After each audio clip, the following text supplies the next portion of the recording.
নমস্কার, আশা করছি সবাই খুব ভালো আছেন। আজকে আমি বানাবো একদম অন্যরকম একটা তরকারি। তো এর জন্য বিনস আলু নিয়ে নিয়েছি লম্বা লম্বা করে কেটে, পেঁয়াজও লম্বা করে কেটে নিয়েছি, টমেটো। এদিকে আমি কড়াই বসিয়ে দিয়ে কড়াইয়ের মধ্যে দিয়ে দিলাম সাদা তেল। আর তেলের ওপর আমি দিয়ে দেবো 2টো শুকনো লঙ্কা আর 5 ফোড়ন।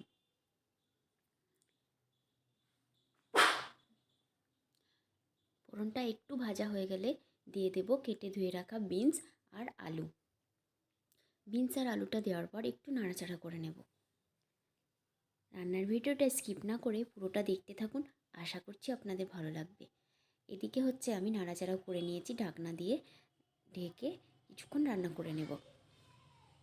এদিকে হচ্ছে আমি ঢাকনা খুলে আবারও নাড়াচাড়া করে নিলাম, অনেকটাই ভাজা ভাজা হয়ে গেছে। এর মধ্যে আমি দিয়ে দেব পরিমাণ মতো লবণ আর দিয়ে দেব পরিমাণ মতো হলুদ। লবণ আর হলুদ দেওয়ার পর আবারও ভালোভাবে নাড়াচাড়া করে নেব।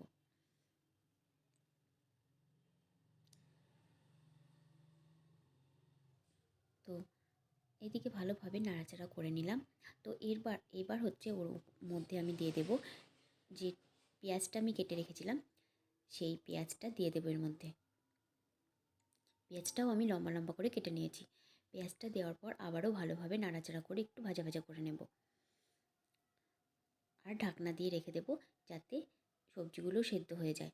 আঁচটা মিডিয়াম আঁচে থাকবে।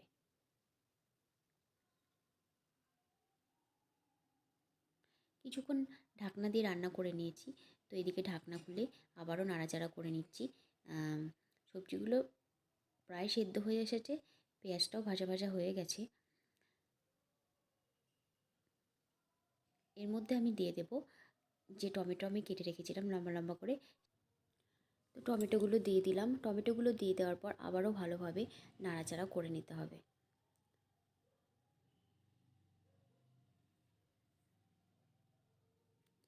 এইভাবে একবার বিনস আলু পেঁয়াজ টমেটো দিয়ে তো রান্না করবেন, সবজি প্রচণ্ড ভালো হয় খেতে।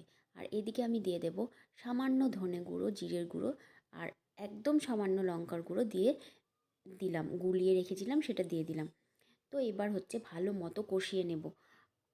মশলার সাথে সবজিগুলো একদম ভালো মতো কষিয়ে নিতে হবে। তো এদিকে ভালো মতো কষিয়ে নিয়েছি, জলটাও পুরো শুকিয়ে গেছে আর সবজিগুলোও সেদ্ধ হয়ে গেছে, মাখো মাখো হয়ে গেছে। তো এইভাবে বিনসের সবজি রান্না করবেন আর প্রচণ্ড ভালো হয় খেতে। রুটি বা পরোটার সাথে কিন্তু খুব ভালো লাগে খেতে।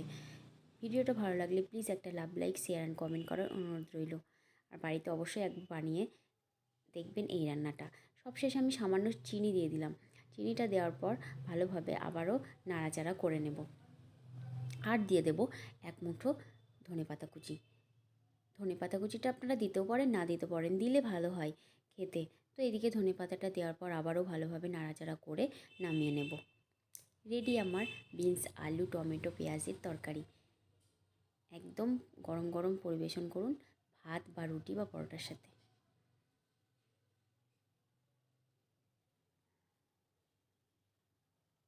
বাড়িতে একবার অবশ্যই বানাবেন, প্রচণ্ড ভালো হয় খেতে।